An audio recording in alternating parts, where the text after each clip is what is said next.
He ended up spending most of his career as a chaplain at San Quentin State Prison, but he just as well could have been one of the inmates. His story next on Significant Insights.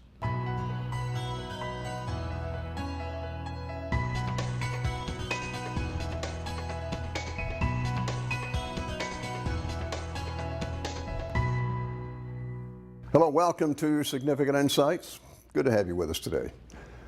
Death row in California's San Quentin State Prison is the home to the infamous, like Charles Manson, and inmates whose names few have ever heard of. Since 2006, court challenges have prevented executions, so those on death row can languish there for decades. Reverend Earl Smith, my guest this week and next week, was San Quentin's youngest ever death row chaplain. And in fact, that's the title of his book, Death Row Chaplain: Unbelievable True Stories from America's Most Notorious Prison. Next week, we're going to talk about those death row experiences. But Earl has an amazing personal story as well. If not for the grace of God, Earl could have ended up an inmate instead of a chaplain. Good to have you with me. Thank you for coming. Thank you for inviting me. Yeah, quite a story. You know, you, 23 years as a chaplain at San Quentin? Yes. And the interesting thing is that you very easily could have been a resident rather than a ministering chaplain at San Quentin. Well, most people would have bet on the opposite of me being a chaplain. Let's talk about that. I'd like to talk about your childhood. You had a pretty rebellious childhood. Tell me about that.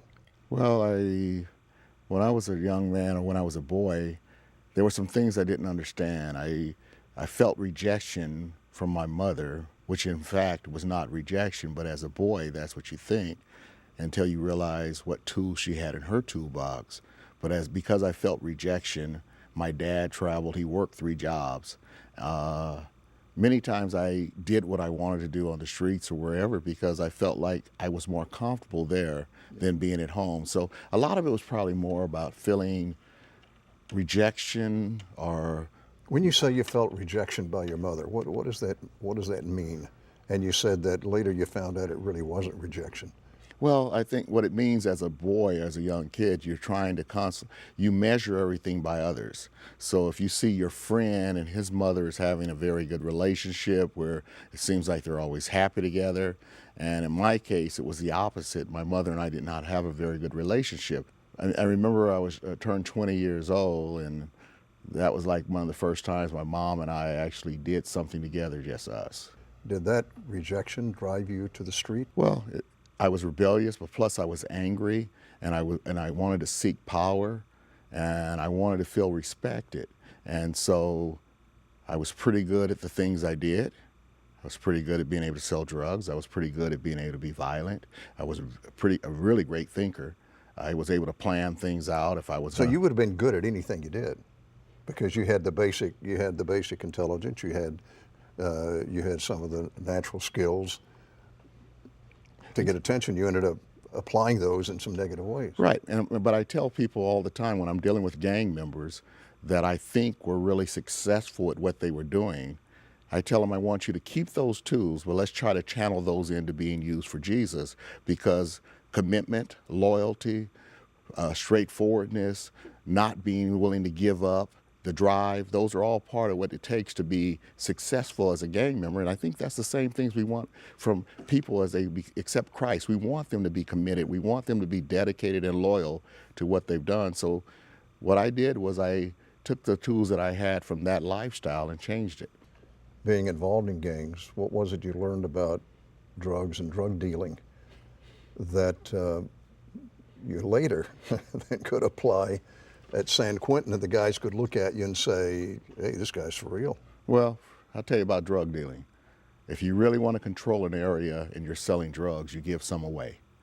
So people become your advertisers. They advertise and says, Smitty over there has the best dope, go get it from him. So and a certain amount of dependence. And so what happens is when you get into a prison setting, you want to share something that guys don't normally get. that they'll go tell other people, hey, you need to go over there because this is what's going on. And that was sort of the same process that you took, but you have to change it around. In terms of being in a gang and how you take those same, it's just being honest. It's looking a guy in the eye, and when you're talking to him, you don't divert your eyes until he diverts his. You're making sure that when you shake his hand, you're shaking it firm and looking at him at the same time, because those are some of the things that you want to do when you're trying to make sure the guy you're talking to respects you and he knows you respect him. What was it that began to get you to see that you were headed down a pretty difficult path? Because you could very easily have ended up in San Quentin. Well, when I was 19, I was shot. And I was shot 6 times. 6 times? Because of the drug dealing and the other things I was affiliated with. And was it because of a bad drug deal you had done, or somebody owed you money? I mean, what was it? Someone owed me money, and they hadn't paid me, and I was looking for them. Earl, what would you have done to him if he wouldn't have paid? I would have shot him. Would you? Yes. Because you would have had to in order to maintain your control. Well, if you show yourself weak in any facet of life, then those that are the predators will come looking for you. If you want to be successful and not have people start to take your product or mistreat you, you have to do something that other people will say, wow, you can't do that to him. So that's probably what has led to a lot of the killings. You know, I transpose that to Chicago, where I have heard there's a major gang war going on, and a lot of it has to do with that, asserting control and so forth. It has a lot of it has to do with turf. A lot of it has to do with blocks. The unit that you control, it's really weird. We say, you know, this is our block and we don't pay tax on the block, we don't own any property on the block, but we claim it as our block. And in many cases in Chicago and other major cities where there's wars going on or friction, it's over those things, but the trade that goes on, it's how can I control this area and make sure my product is the only product people purchase. And it has a lot, you know, we talk about colors and hand signs and all that. It's a lot more than that. It has a lot to do with money and trade and drugs and so forth. It's a bit, here's the deal. I'm sorry to interrupt you, but here's the deal. Okay. A guy that can be successful selling drugs can probably run any major business, because you have to know how to divide your product. You have to know which people will work for you. You have to know how to make sure your workers are loyal to you. You have to make sure the product that you give them is worth them going out and selling and doing anything else with. And you have to build up a capital that from those few you start with, you make them officers in the corporation, and then those officers bring other people in, and before long, you have a major business. So I think that there's a lot more to selling drugs. There's a lot more to gang membership than just the external vision. You know, one of the things I don't like about that model is the termination policy. Well, I don't like terminating employees. That's not. Well, yeah. Well, when you get terminated in that business, it's you're terminated. Yeah, you're terminated. Yeah. And Earl was nearly terminated for good when he was shot in the face and head several times. More about that and his miraculous recovery right after the break. My father walked in and he grabbed me and he says, son, you're a rebel, but God's going to use you. You're God's rebel. Wow. And he calls the doctor and he says, how bad is it? And he was holding the doctor's arm, and the doctor said he's not going to make it. Thank you for watching. The program you just watched is made possible by viewers like you. We would like to thank you for your continued support. To donate, please go to tln.com/donate or call us at 630-801-3857.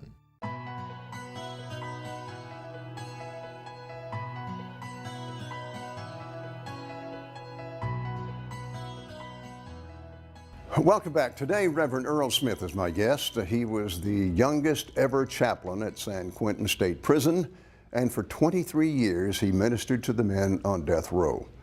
But in part one, we learned that before he gave his life to Christ, Earl was a drug dealer himself. Now, the drug business is rampant with fear, theft, guns, and revenge. And soon, Earl found himself at the wrong end of a revolver shot 6 times at point-blank range in the face, chest, and neck. You said you were shot. What happened? Well, I got shot six times.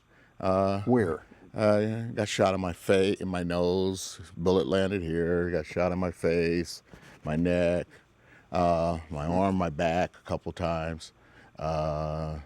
One bullet went through my face and came out and went. So I'm sitting on top of my heart right now. So I was sort of shot all up. My face was swollen. When you get shot, things sort of expand, and it's like a hot poker going into you. So I knock on my neighbor's door and I say, hey, I've been shot. Can you call the police? And the guys that had shot me had left by then, naturally. Their gun was empty. He kept clicking it to make sure. I had my guns. They weren't accessible to me, I'll say that. So she calls the police, and they come in, and they walk by me. I'm sort of sitting there, and she says, well, where's the ambulance? And they tell her, lady, if you want an ambulance, you need to call them. Wow. And another set of cops come in. They walk by me, they leave. The third set finally stayed there, and the ambulance came.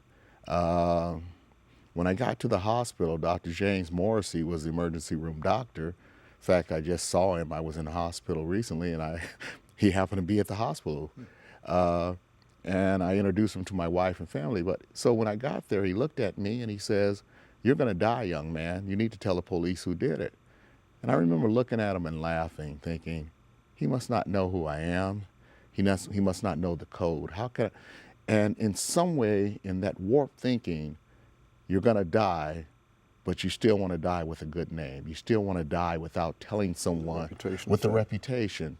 And he walked away. My father walked in and he grabbed me and he says, son, you're a rebel, but God's going to use you. You're God's rebel. Wow. And he calls the doctor and he says, how bad is it? And he's holding the doctor's arm, and the doctor said he's not going to make it. And I'm laying on a gurney, and my dad looks at him, and he's holding him. He says, you better go do what you do best, and I'm going to go do what I do best. And my dad left to pray. Doctor walked away. My dad's gone. I'm on a gurney by myself, laying there on fire. All of a sudden, the pain stops. No more burning. I hear a voice say, you're not going to die. I have something for you to do. I start laughing, thinking, surely. I mean, I've been to church most of my life with my parents. The relationship wasn't there. It was more or less going to the building. It was never part of me.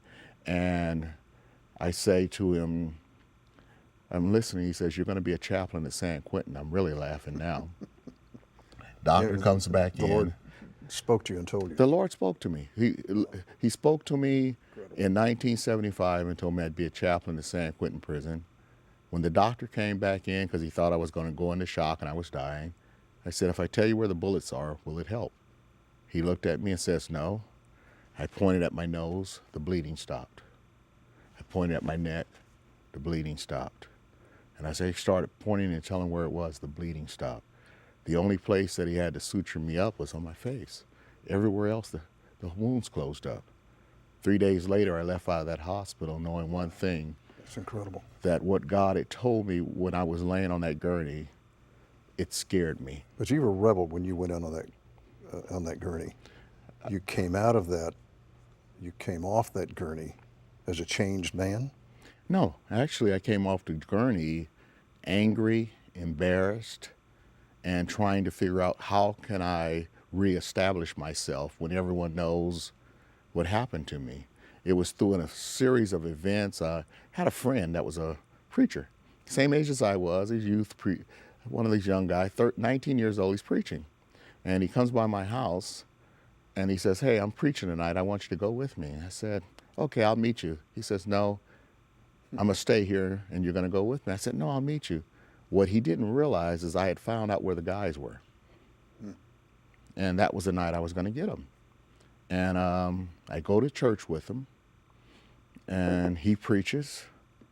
I'm sitting on the first row and I feel something warm overtaking me. And I feel the Spirit sort of relieving me of some of the anger that I've been carrying. And So genuinely, I told Christ, I said, okay, I'll do it. I didn't know what do it meant. But I knew that I was going to have to do something different. Never was I afraid to go on the streets. I was never afraid of dying, nor was I ever afraid that someone would do something to me or harm me. I had confidence when I walked. After being shot, I didn't have that same confidence, and I recognized, and that was one of the things God took from me in order that He could get my attention. He had to take that confidence in myself away so that I had to have confidence in someone else. So at that point, after that service that night, was that when God really got hold of your life? And He started really working on my life at that point. how long did it take before you got from that point to where you were qualified to be a chaplain? But if I understand it correctly, you were told when you put word out that I want to be a chaplain at San Quentin, that some other people laughed and said, hey, yeah, right, with your background, fat Right. chance you will ever be a chaplain at San Quentin. Well, they did. I mean, I started my public ministry. I got shot in October of '75. I preached my first public sermon in October of '76. Well, And in between that, there were a lot of different transitions. There were a lot of things that I had to change in my life as I recalled and felt that spirit. And as I did it, I felt more comfortable with it. After preaching, was everything perfect for me? Did I all of a sudden not have some of the residuals of my past? No, that would not be true. It wouldn't be true if I told you that. But I remember telling my grandmother I was called to preach. And she was all excited, and my mom walked in, and she says, what's going on? She said, oh, Addie, Anthony been called to preach. And my mom looked at me and says, don't play with God. He doesn't use people like you.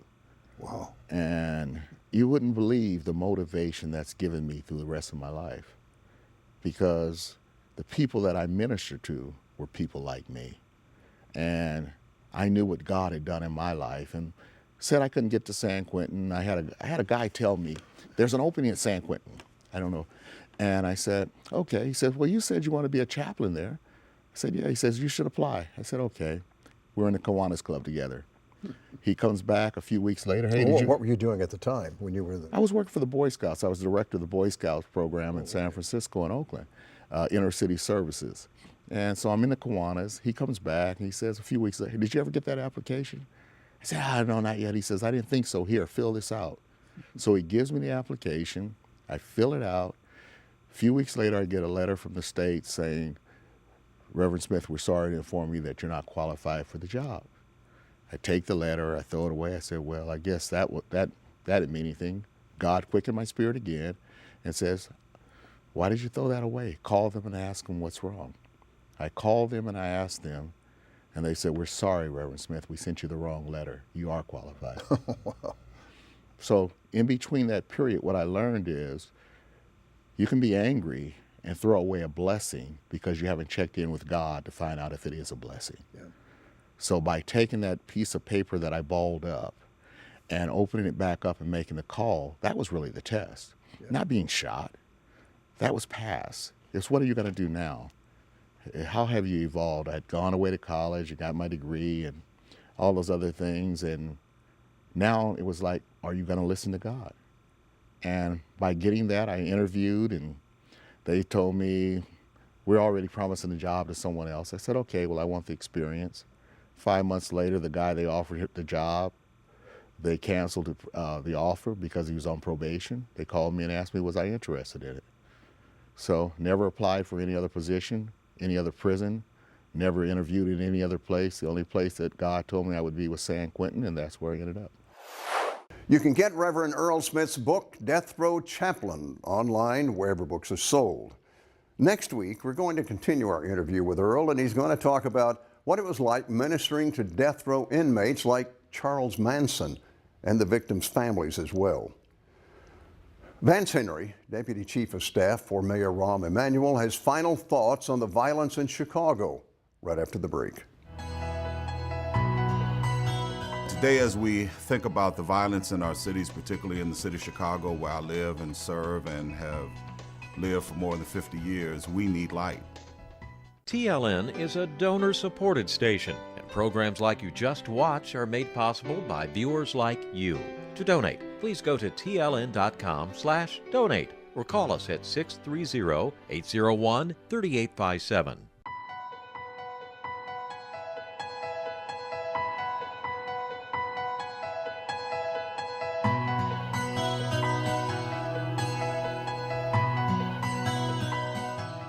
Welcome back. As a young boy, Reverend Earl Smith was angry, and he found an outlet for his anger among gang members and in the criminal life. But that life nearly cost him everything. Reverend Vance Henry, the Deputy Chief of Staff to Chicago's Mayor Rahm Emmanuel, knows how gangs and violence affect the city of Chicago. And he talks about how believers can be part of the solution in today's final thoughts. In Matthew 5:14, Jesus says that we are the light of the world, a city set on the hill. Several months ago, following a very difficult weekend in the city of Chicago, I had a conversation with the mayor about violence, and that scripture came to mind.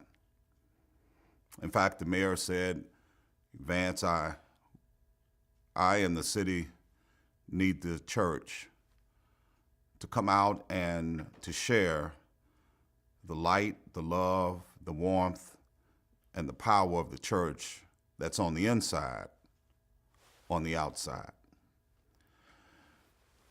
And today, as we think about the violence in our cities, particularly in the city of Chicago, where I live and serve and have lived for more than 50 years, we need light.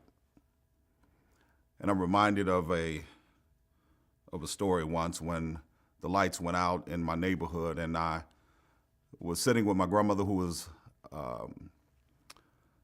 babysitting. And I and my other cousins were frightened because the lights had gone out in the house, and not just in the house, but in the neighborhood. And just like a grandmother would, she gathered us around her. In fact, she told each one of us to grab a part of her dress. And she walked us strategically from one room to the other in our house. And unbeknownst to us, she had strategically placed candles in each room. And as we walked from each room, she lit a candle. And then when we got to what was the living room and able to look back through the length of our house, where there was darkness, there was the bright light of those candles. And today, as we face the challenges of darkness in our city, as I have conversations with the mayor and other families who have faced the challenge, the brokenness and the brokenheartedness that's come from gun violence, the simple challenge for us to respond is to Jesus' challenge for us to be light, the light of the world. In fact, I heard someone say, and appropriately so, you could curse the darkness, or rather, you can light a candle.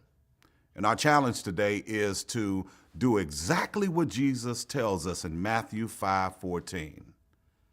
Be the light of the world. Thank you, Vance. We appreciate that word and also appreciate the work you're doing in the city. Thank you. You know, it would be easy to look at what someone like Earl Smith was doing for 23 years and saying, I really can't imagine something more depressing than spending 23 years of your life ministering to death row inmates. But if you talk to Earl, it was the most exciting thing that he could possibly have done, and one of the most productive ways to use his life, because he was committed to those that most of us hate. He was committed to those that, in spite of everything they had done, God still loves them, and God sent his son, Jesus Christ, to die for them. They're one of the, not the 90 of 99, but they're that one that Jesus talked about. And the thing I think is important for us Christians is to realize that God loves every single human being on the face of the earth. No matter what they have done, they can still find redemption. And that's what Earl found out on death row. That even in that condition, even at that place of hopelessness, Jesus is still real and eternal life is still available. God bless you. Thanks for joining me today, and I'll see you next time.